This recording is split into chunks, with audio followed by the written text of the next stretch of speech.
Yay. Love when technology works. Hey, everybody. Thanks for watching the replay of this fantastic conversation I'm about to have.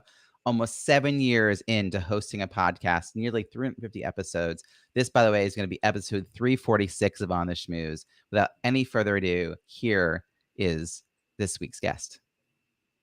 Forbes named today's guest the premier expert on standing up for yourself at work.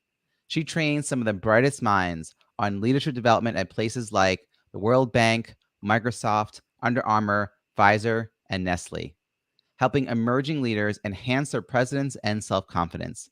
She's an internationally known leadership speaker and 3-time author, TEDx speaker, and an award-winning journalist. Her advice has been featured in the Wall Street Journal, Oprah.com, Today, the LA Times, and ABC and NBC television. She's been featured in Harvard Business Review, Inc., The Today Show, and NPR. Today, she's a columnist for NBC News, Know Your Value. She's also the author of the brand new career guidebook, Quick Confidence, and has written other bestsellers, including Pushback and The Next Generation of Women Leaders. Please join me in welcoming Selena Rezvani. Selena, welcome. Robbie, thank you so much for having me. I'm excited. So excited. And we figured out that you actually live really nearby, which is so fun for me when I get to know people in my local area. So as you know, this is a show about building strong networks, and the context is leadership. So tell me, how do you define leadership, and when did you realize you had the skills to lead? That is a good one. And we need this topic right now. I'd love to tell you my own leadership journey. Everything went according to some master plan. But if anything, it was the opposite. And so I think a big part of leadership is curiosity and experimentation, a willingness to try things a different way, particularly when it's not working. So I bring up the master plan because early in my career, I found this total mismatch. I had studied social work. I loved the tenets of social work and the skills I was learning. The problem, Robbie, was that I could not leave it there. I, no matter what group I worked with, I could not make this career work. I was taking it home with me. I was feeling really consumed. I lost 10 pounds, and I thought, oh, there's got to be a way to apply these great diagnostic skills, these problem solving skills, to maybe apply it in a way that's sustainable, that I can manage.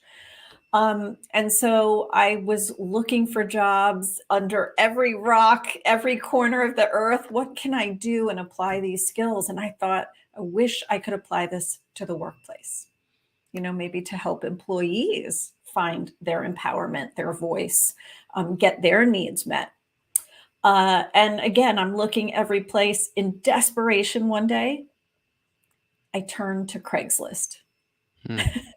And there, believe it or not, is my dream job, working at Great Place to Work Institute. This is a company that ranks the 100 best places to work in America for Fortune, but they also consult. They help companies, trying to do a better job, trying to be better employers. And I somehow got that job. I absolutely loved it. That's awesome. And and I feel so grateful that I found my home. And so, I'm not sure I would have found my own leadership voice, my kind of sweet spot, had I not been maybe willing to take a hard look and say, this is not working. I am pretty unhappy. And I need to experiment. I need to try something else. So I think that's really an important part of leading. So I like that you touched on the idea that leadership is about curiosity, experimentation, trying new pathways forward, not staying stuck if you feel stuck, exploring what that means, finding out what else you could do, like it's very much a learning mindset, a growth mindset. And I'm kind of curious where that comes from. So you just described a little bit about your shift from the world of social work and into a great opportunity where you get to apply those same diagnostic skills and tools in a workplace setting. But I'm curious who Selena was as a kid. on the playground? Like, where'd you Mhm. grow up? What were you like? Were you like gathering people together? Were you watchful? Did your teachers and parents sort of see some potential in you and push you out in front? Like, what were you like in those earliest formative years? Yeah, well, I think a big part of my identity is being the youngest. Hmm. So I'm the youngest of 4, and, there's something about being the smallest, the weakest, the, um, the, uh,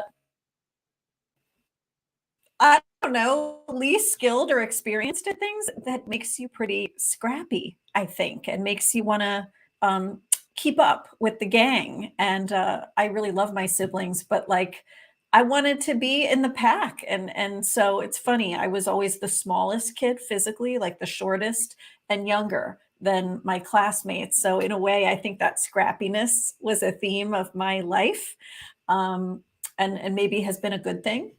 But I started out like a ham. I was pretty hammy as a kid and outgoing. Maybe that's the youngest, kid birth order thing. I don't know. Um, but I found, I lost some of that confidence as I got, approached maybe age 10 and up. And I felt very curious about people, particularly women leaders or women kind of authorities who were powerful, and maybe even more curious about how those women were at ease with their power. And I Mhm. think there was an early seed planted in my head, you know, wow, look at their confidence, look at their authority and power. Where does that come from? And it turns out later in my life, I interviewed many of those women and I studied some of their career paths. Who were some of the women that caught your eye early on? Well, there were a mix, and I'd say some were in family businesses, which Mhm. in some ways I think can be harder to run. For example, Catherine Weymouth, the Washington Post, to be the CEO of the Washington Post and have had your grandmother, start that institution. People have a lot of assumptions about you when it's in the family. So I think in many ways, those women who I interviewed had more to overcome. Mhm. Same with the CEO of Bigelow Tea, Cindy Bigelow. Another question there is like, how have you overcome some of your doubters? Um, so those are some quick examples. Great. And Yeah. yeah, I Marie love this Chan. idea. Oh, sorry, who was the last person? Oh no, I was just going to say Marie Chandoa, Uh-huh. a CEO at Charles Schwab, somebody I really admired. Rosemary Turner, a president at UPS. So many people who agreed to meet with me, for the sake of sharing this with others who could maybe accelerate their own leadership. I'm just trying to picture this because, of course, pre-10, you were, it sounds like, visible, life of the party, like really kind of putting yourself out there. Mhm. Because of course it sounds like if you didn't, people may totally not see you, ignore you, you had less visibility. So you hammed it up a little bit. But then you started to kind of get into that preteen age, and it sounds like you got a little more reserved. You got a little more curious about these women leaders. I'm curious though, who introduced you to these women leaders? And the people you just spoke of are, not household names. Like if you had said, I don't know, like Oprah, you know what I mean? I'd be like, Mhm. oh, well, Mhm. everyone's heard of Oprah. So was there someone in your family who was sort of interested in this topic and pointing you in that direction those earlier years? No, I wouldn't say it came from within my family in terms of that. I think it came from the fact that I struggled to some degree with my own feeling of belonging. I'm half Pakistani, so I'm the daughter of a Pakistani immigrant on one side. My mom is Caucasian and has Ukrainian roots. So her parents came here from the Ukraine. So no one else had that combo growing up around me, except for my siblings. And, my difference my sense that I wasn't a full card carrying member of either of my parents', communities Mhm. always felt very much at the forefront to me. And I think in a lot of ways, I brought that search for wanting to belong into the workplace as an adult. Mhm. Um, I was working at jobs like the one I mentioned at Great Place to Work Institute and consulting for other companies. And so often I was in the room with a leadership team, all of whom looked the complete opposite of me. Male, 6 feet tall, usually white. Um, and I really kind of diluted my essence. Got good at giving people the kind of diet Sprite version of me. Diet Sprite version of you. Wow. I mean, now Yeah. now having heard that phrase, it's very vivid. At 12 years old, Selena, did you have a sense of where was gonna happen next career-wise? Were you destined to go to college? Was that like a given? Or was there a particular career path you were thinking about at 12 or so years old? Let's see. I think at 12 years old, I was honestly, if I'm being totally honest, I was like parroting a lot of what my older siblings said. I'm not sure I was tuning in to like my own inner whispers and wants and wishes as much as I was listening to my siblings who would say, I remember my sister saying at that time, like, I want to be an international lawyer or like a judge. And I'm like, that sounds great. Like me too. You know, um, and I think given some of my wish for belonging, that was a theme, conforming, in some cases copying, because it was a little bit even more convenient, I think, than digging deep and saying, how about you? What makes you excited? What makes you tick? I ended up getting a master's in social work, and it wasn't that I went into college knowing I was gonna do that. I'm curious when you got into college, what Mhm. was the plan initially, and how did you find your way to social work? Yeah. So I started out, first of all, there was a strong expectation that I go to college. Mhm. For both of my parents, their educations that they got were really hard earned. Both of them came from not a lot, and education meant everything to them. So there was a big emphasis in our house on that. And so I had big dreams, like a lot of kids, to go to college. The only thing was we lost my dad Mm. very suddenly in my teenage years, very suddenly. And while this was already going to be kind of a financial hardship to pull off college for 4 kids, now it really was like times got harder for sure after we lost my dad. Well, fast forward a few years, I found a college I really loved, NYU, and I applied and was like overjoyed when I got in, was so excited. And they gave me some financial aid to help with our situation. And I went, Robbie, that first year, and I loved it. I absolutely loved it. And if anyone, by the way, has ever had a single mom, they know like single moms are the masters of doing a lot with a little bit. And that's just what my mom did for me to make that first year of college happen. And so I loved it. I remember getting that package for year two and excitedly like opening it up from financial aid. And lo and behold, the aid dollars were much smaller. And my mom kind of sat me down at the kitchen table and was like, honey, I can't swing it.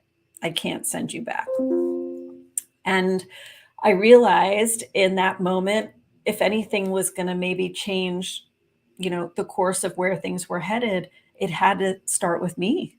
My mom hadn't been to a full blown 4 year college, let alone like argued with the financial aid office, and so I wrote them like a long appeal letter. And I was basically like, please, please, keep me. Here are the ways I want to make it worth it to you. Here's how I want to contribute to school life, student life, the community. Here's all the jobs I'll do. cafeteria, tour guide, all of it. Um, and to my very happy shock, they changed that financial aid package, not just for year Wow. 2, but for year 3 and year 4, and they gave me all those jobs too. So Advocacy. Oh my gosh. advocacy, Robbie, that's the word. And I have to tell you, I feel like that planted such a seed in me in terms of wanting to teach that to other people, that like all of us can have supporters and loved ones and like mentors and sponsors cheering for us, but nobody's going to ask on our behalf. Like you have to be your own vocal advocate, your chief negotiator of your life. Mhm. And boy, did that teach me that exact lesson. And so I enrolled. I really loved psychology, which is what I gravitated to. And I had a roommate who was doing social work, and it just seemed so much more hands on. She was telling me about her field work and practical experiences she was having. And I'm that kind of person. I'd much rather like touch and feel it than study it from several feet away. And that got me into the social work program. It's so interesting. Your story about the going back to financial aid office and arguing your case and basically like writing an appeal letter to them, and that self advocacy at a young age. I mean, I know at the time you probably didn't feel as young as we now think of you being. I just finished listening to Marie Forleo's book, Everything is Figure Outable. And, Mm, I'm just hearing that refrain in my head, everything's figure outable, as you're talking about this, that you were like, well, my mom basically gave me what she gave me, and now I have to see whether there's anything else. And before you gave up entirely and just moved on. And that says something about how you were raised and like your earliest experiences that you thought that was even a possibility. thank And you. then to have success meant that you now have this really strong foundation to grow from, that you're like, well, if it worked that one time, then I'm sure there's a theme in your life. I ended up getting an MSW and not getting licensed because I focused on macro social work. So I Mhm. wasn't interested in being a clinician.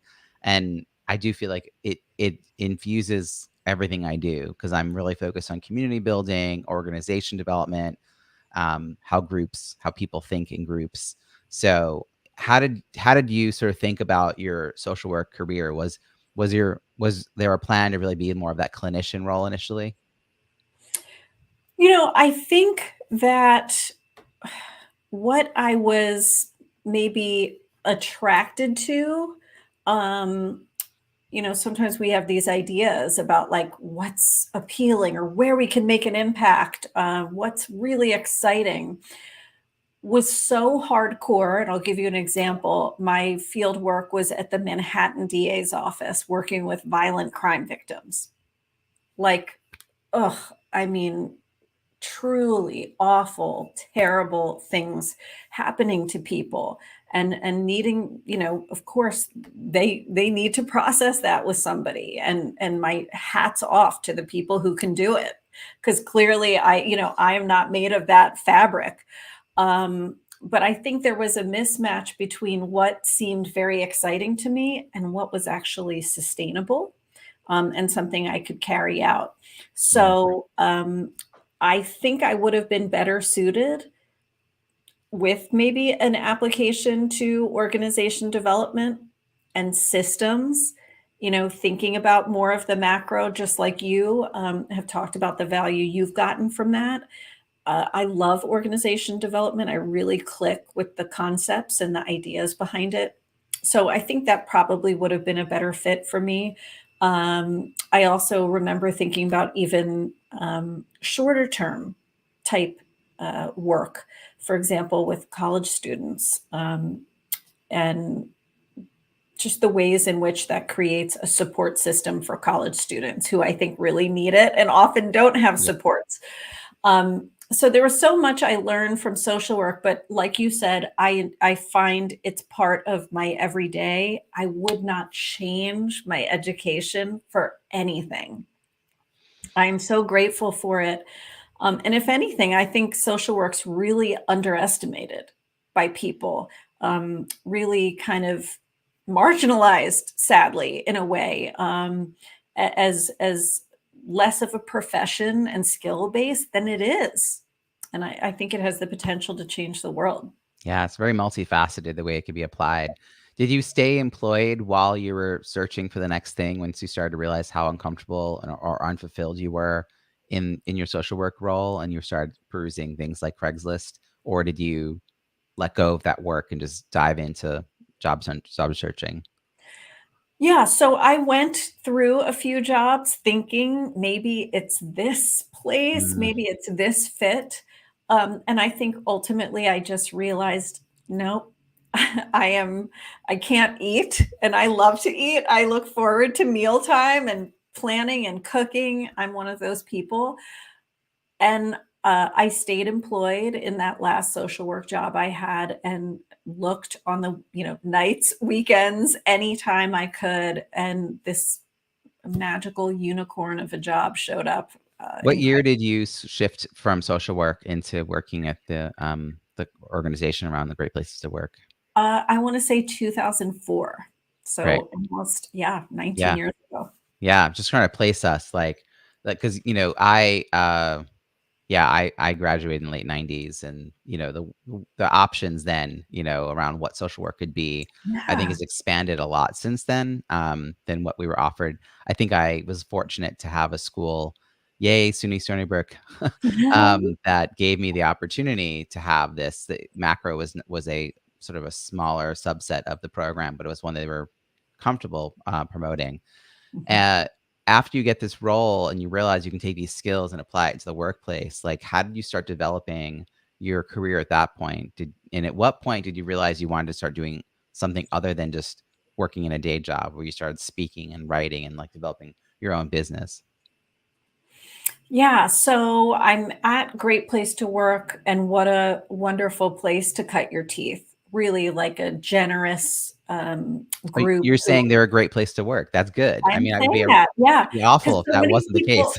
people. Yeah, it really would be, and so many people would ask me that, still do, but, it really was a supportive place, and, we were sitting on a mountain of best practices that the best companies in the world were doing, so, that knowledge is, like, undeniable, and talk about experimentation. That was a place very much willing to experiment and try different things, very employee centered. I felt so humbled in that job to interview employees at different companies, to lead focus groups, to do survey analysis, and to read employees' experience. And I think it galvanized something in me because let's be real, so many employees don't have a good experience. Work is like a place of suffering and unhappiness and not always a place where they're like given dignity and respect, right? And that really came through to me, particularly with the companies who were struggling and maybe wanting to be a better workplace. It's very hard to read in black and white someone's verbatim experience and deny that. And, I think it made me realize, like, this is part of my mission on this earth is to raise up that employee voice, to be maybe a translator at times between those findings, as we called them, and helping break through with leadership, Did you, and did you have any opportunities in that role to do speaking? Because, uh, I mean, it sounds like as a clinical social worker, there's not a lot of yeah. presenting, in that role. So, like, did you start to develop that skill a little bit in that role, or did that come later? Yeah, just a little bit in that role. I actually had a mentor there named Jane Weiss, and I'm so grateful to her because she said to me one day, I was kind of the report writer of the findings as a newer employee. But as I got more tenured, she was like, why don't you present to leadership this time? And it was like so shocking to me to think that was humanly possible. But, isn't that what really good mentors do? They see something often in you don't even see. And boy, that meant the world to me and that chance. And it felt really good, as terrifying as it was to be the leader of the conversation, to be standing up in front of this team. It felt really awesome to share something I cared about, but to kind of challenge myself in that way. And it wasn't until my next job after that, a DC based firm I worked at called Management Concepts, that it was actually, Robbie, a part of my job description to find 3 public speaking opportunities a year. And it was also 3 articles a year to write. And I think that really nudged me in the direction of like thought leadership and sharing your own ideas. Yeah, I mean, one, kudos to the mentor, right, for helping you expand your comfort zone, giving you that opportunity, seeing that potential in you. And two, how cool to have a job description include basically, like you said, thought leadership, like nudges in that direction of speaking 3 times. I mean, because to speak 3 times means you have to have a little bit of a system around getting those 3 opportunities. Like Yeah. it's not just by chance you fell into one. You have to work at it a little bit. And same thing with writing articles. You have to be planful, and that intentionality leads to more than 3 overtime opportunities a year. So you said yes to that job description, Mhm. probably because you'd already had some experience in the front of the room and had, they always say like it's the biggest fear, like everyone's biggest fear. But like once you do it, you're like, okay, I'm still here. I can only get better at it.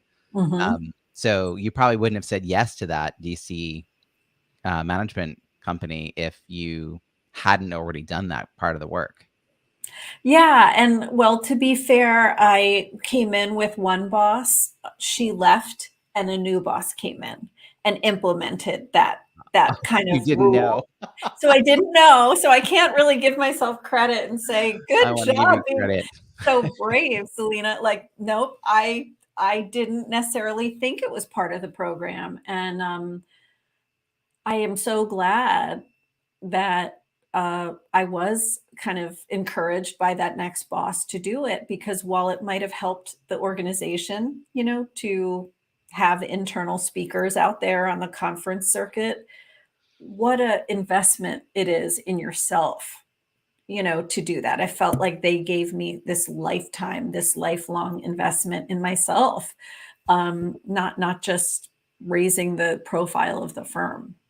So early on, did you seek out any support or community effort to help you get better at speaking? Like, going to Toastmasters, for instance, or doing free talks for chambers just to kind of get some reps in before you were on the main stage, or even in a breakout session at a conference, or did you just dive in because you knew the content? I did a mix of on the job, um, in practice speaking, and I think that helped, meaning even leading internal meetings. You know, I remember going to a conference myself, getting some education, and leading like a brown bag lunch where I could share what I learned with other people. So I think those little like mini opportunities, just internal, helped me get a little more comfortable with public speaking. I also joined a Toastmasters group in Bethesda, Maryland. And that was a help and just an encouragement that you can do this. Like, Mhm. this is very much a skill that, with experience and experimentation, you can improve at. And it was a really nice community. But I think there was no substitute for the high visibility moments. And I remember one study my firm did, um, them saying, like, we'd like you to represent it at a conference in front of media. And that was just like, wow, put on your big girl pants in my case and like get ready for this. And those were like the big learning moments and the confidence building moments.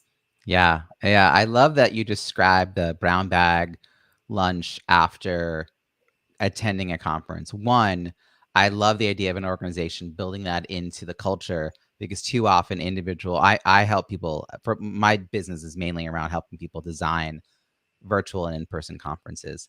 And I'm always talking to session owners or speakers about how to help bring that content back. Like, Yeah. how do we help people do that? Because most of the time they're the only one in the session and they Mhm. get so jazzed, but then when they go home, like life intervenes and Right. nothing gets implemented. So the idea of giving people the opportunity for brown bag, but also the brown bag is another rep. It's another opportunity to have a stage. And if you're a Yes. company, if you're listening and like you have an opportunity to do that, but it's not currently happening, suggest it because like Right. it shares the ideas. It gives you a chance to be in the front of the room using someone else's ideas to like share that, but it's a confidence booster, as you're saying. And but I do agree that comparing that to big stage media, like there's steps in between. It sounds like you were doing some training on your own, doing the Toastmasters, getting that confidence in there. And at some point, it seemed like that became something you really liked, not just something drudgery that you like did. When did that mental shift happen when you realized like, oh, I know how to do this? Yeah, where like things click and you're in that zone. Well, so while I was at Management Concepts, I was really loving what I was doing. I was, really appreciating getting to help employees do 360 kind of assessments, help leaders develop. And I thought, I'm especially interested in women leaders. And wouldn't it be great at the same time if I could speak the same language as my clients? Because while I had my social work training and base, my clients were speaking about profit and loss and balance sheets and these pressures I did not understand the vocabulary. I really didn't understand. So I decided to get an MBA at night. And I picked a program at Johns Hopkins where I could direct some of my own research. And we've talked about some great mentors, but I had one female professor at Johns Hopkins in my whole 2 years. And I remember bringing her a proposal. And I said, I'd really like to interview top C-level women leaders. The only issue is I don't know a single one, and I have no connections to them. Um, but I'd still like to attempt this and write to them. And Lindsay Thompson, she said to me, Selena, I will approve your proposal, this research idea, on one condition. You have to go after the giants, she said, like the people you think would never even take 10 minutes with you. Like if you do that, it's a yes. And I'm so grateful to her because I did go after so many of those women, like the ones I mentioned earlier, who I deeply admire. And more than 30 said yes. And Wow. those interviews really changed my life, my leadership. And I was like, you know what? I am not that unique. I think this could help other people. And so while in business school, I pitched that to a publisher and they said yes. And it became a book, my first book, The Next Generation of Women Leaders. And I quit my job about a year later when the book came out and shared some of that leadership advice specific to women around the world. And that is when public speaking really clicked. And I think, like for all of us, Robbie, when you are just talking about something that you find infinitely layered and interesting, something you wouldn't mind reading about on your time off on a Saturday, um, magical things happen. I think your audience feels that and Yeah. you feel it, and that changed public speaking for me. I love the arc that you've been describing because I'm sure it makes so much sense in retrospect, but, as you were living it, it's like you're just kind of figuring it out, right? Next thing, the next thing. But Yes. it's building blocks. Each one allowed you to reach to greater heights to do the next thing. I love that this, mentor professor said yes, but shoot for the stars. And because you did and you had those kinds of interviews, probably also helped your when you're submitting your book to be published, like you had such good data. You had all this good information. You had contacts that you could reach even further for the Mhm. book. So all fantastic. What year did your book come out? The first one? The first one came out in 2009. And like I said, that same time it came out, I went off on my own, and it's a big moment to leave Yeah. that corporate, job security, What was the salary. plan? Like, other than speaking, or was speaking really the plan? And did you know other speakers at that point, or any other entrepreneurs even who were helping you sort of think about how to have a business? I didn't know many, certainly didn't know many author speakers. And so I felt very much in new territory and kind of in the dark. To be honest, I remember going to some events, like networking events, seeing other speakers and some very kindly speakers giving me advice afterwards, like, for example, what to charge, or that's way too low of a rate to charge. You should be charging more. And I'm so appreciative of them just taking that time with me. So I was doing a little bit of outreach that I could with those I was exposed to, from these events. But the plan was really to support myself speaking and doing some consulting, to take that consulting kind of base I had learned and apply it to gender inclusion at work to make workplaces more welcoming. So I didn't just want to speak, I also wanted to do some diagnostics to help leadership teams understand, look, this is what would make, for example, women want to stay in your organization. Mm. This is what might help you retain them. Um, and that is such a colorful, interesting experience. One of the questions I often ask in the focus groups is, what's an analogy for what it's like to advance here? And you'd be amazed the range of answers. But again, that was part of my job to share with leadership, that maybe people didn't always feel as comfortable telling the leaders directly. So it felt like a humbling, very important role. That's amazing. I love that you were able to take what you were learning, and apply it. I mean, this is true praxis, right? Like, you're really taking all the ideas from the ivory tower. You got to build up your own muscle and experience within the context of some great organizations. And then you decide to just do this yourself, hang your own shingle, as they might say. Yeah. Um, but I'm still kind of curious about I don't know, the confidence behind that decision. Clearly you had a good idea. You had, uh, the professor say it was a good idea. Then you had a publisher say it was a good idea. You felt it in your bones that it was a good idea. But it doesn't sound like you were surrounded by entrepreneurs and that Mm, it was a given. Like, my mentor, Dory Clark, had said, you'll know it's time to leave your day job when it gets in the way of your business. Right? mm, So, like, I had that sort of idea, and eventually, yeah, okay, I'm gonna leave the day job that was the career and focus now on the full-time role as an entrepreneur. And there was still, I mean, I still felt like I was starting over. There was so much yeah. to do. Where did you figure out the business side of things? Did you join particular organizations, communities, networking events, networking communities?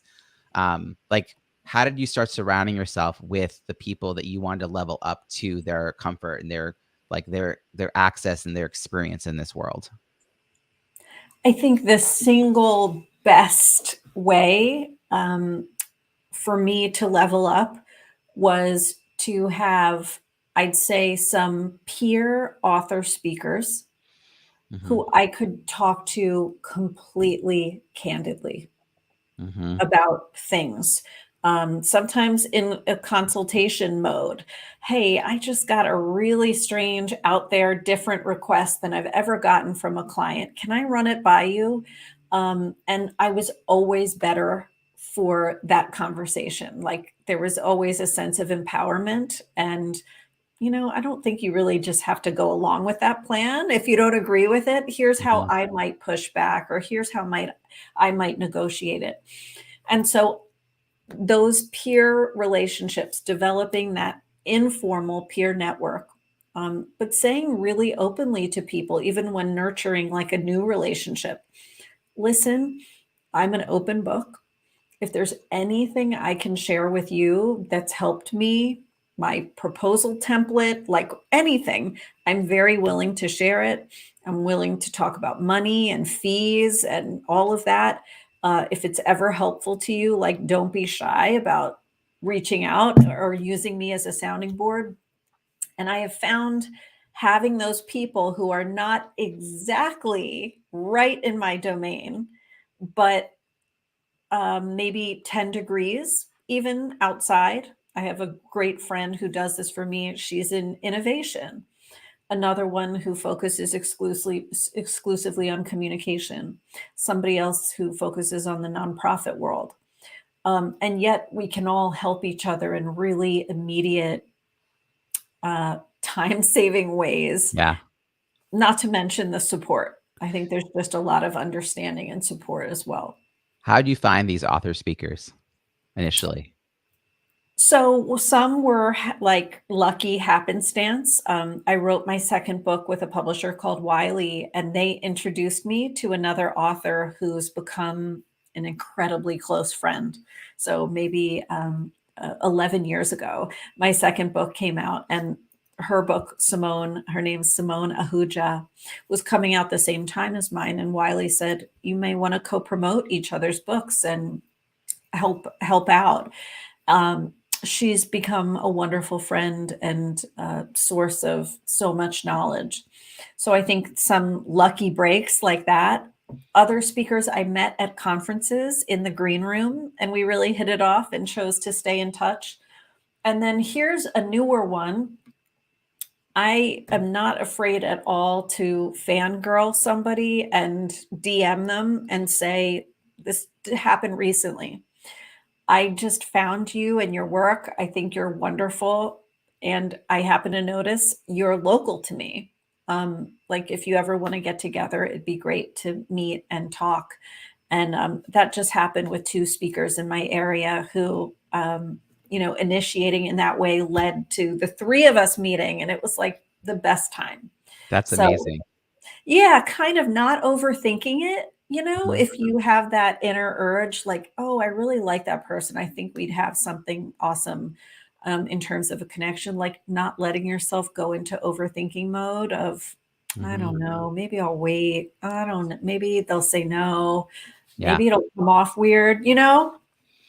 So you've built quite the network over the last 20 years, almost 20 years of doing this. I'm curious, you always have that sort of inner circle of people you're going to stay in touch with. But for the second and third layer or second, third tier out, how do you think about nurturing those, I'll say, weaker connections?